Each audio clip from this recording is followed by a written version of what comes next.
Assalamualaikum warahmatullahi wabarakatuh. Yang terhormat Ibu Yuni Arifadah MPD selaku dosen pengampu mata kuliah Telaah Kurikulum Matematika dan para audiens yang berbahagia. Perkenalkan, saya Puja Erwinda Uktiana dengan NIM 06020421052 kelas PMTB akan mempresentasikan hasil kerja saya, yakni merumuskan indikator pencapaian kompetensi atau IPK. Dalam kegiatan mengajar, pastinya tidak terlepas dari kurikulum yang tertuang dalam kompetensi inti atau KI dan kompetensi dasar atau KD.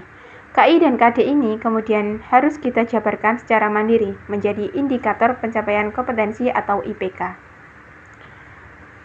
Indikator pencapaian kompetensi atau IPK adalah rumusan kemampuan yang harus dilakukan atau ditampilkan peserta didik guna mewujudkan ketercapaian kompetensi dasar atau KD.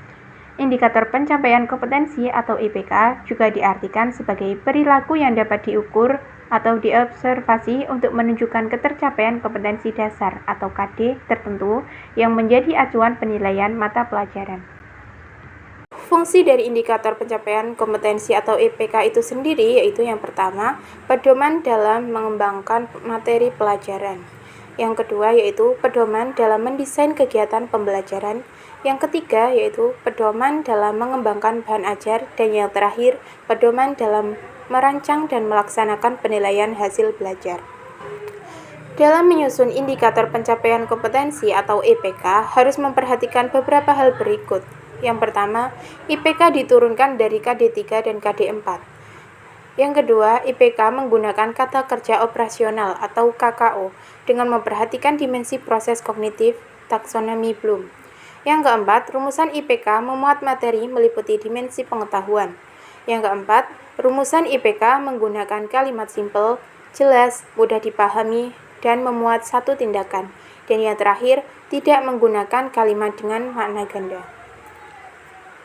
Dalam merumuskan indikator pencapaian kompetensi atau IPK, kita harus mengerti tabel dari taksonomi Bloom. Meliputi dimensi pengetahuan dan dimensi proses kognitif. Dimensi pengetahuan meliputi pengetahuan faktual, konseptual, prosedural, dan metakognisi. Sedangkan dimensi proses kognitif meliputi mengingat, memahami, mengaplikasikan, menganalisis, mengevaluasi, dan membuat. Untuk lebih jelasnya, mari kita lihat contoh dalam perumusan IPK berikut ini.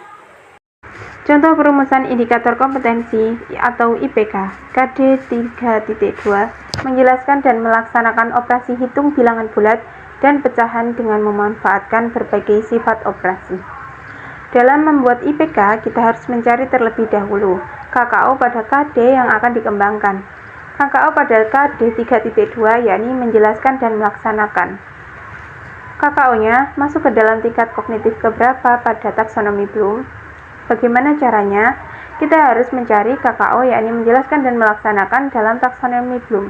Setelah dicari, ternyata menjelaskan terdapat pada taksonomi Bloom tingkat kedua atau J2, sedangkan melaksanakan terdapat pada tingkat ketiga atau J3. Selanjutnya, menentukan dimensi pengetahuan.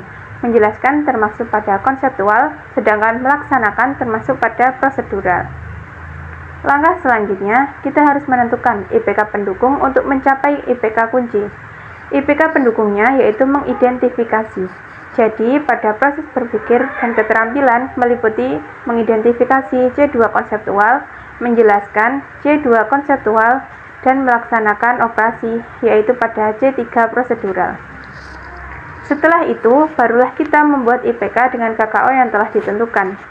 IPK 3.2.1 mengidentifikasi sifat-sifat operasi hitung, penjumlahan, pengurangan, perkalian, dan pembagian bilangan bulat. 3.2.2 menjelaskan sifat-sifat operasi hitung bilangan bulat. Sifat-sifat operasi hitung yang dimaksud yakni sifat komutatif, distributif, dan asosiatif. 3.2.3 melakukan operasi hitung bilangan bulat dengan memanfaatkan sifat-sifat operasi. 3.2.4 mengidentifikasi bentuk-bentuk pecahan. Bentuk-bentuk pecahan yang dimaksud yakni pecahan biasa, pecahan campuran, pecahan desimal maupun bentuk persen.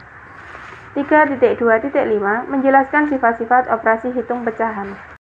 3.2.6 melakukan operasi hitung pecahan dengan penyebut yang sama. 3.2.7 melakukan operasi hitung pecahan dengan penyebut yang berbeda. Selanjutnya, pada KD keterampilan 4.2, menyelesaikan masalah yang berkaitan dengan operasi hitung pecahan dan bilangan bulat.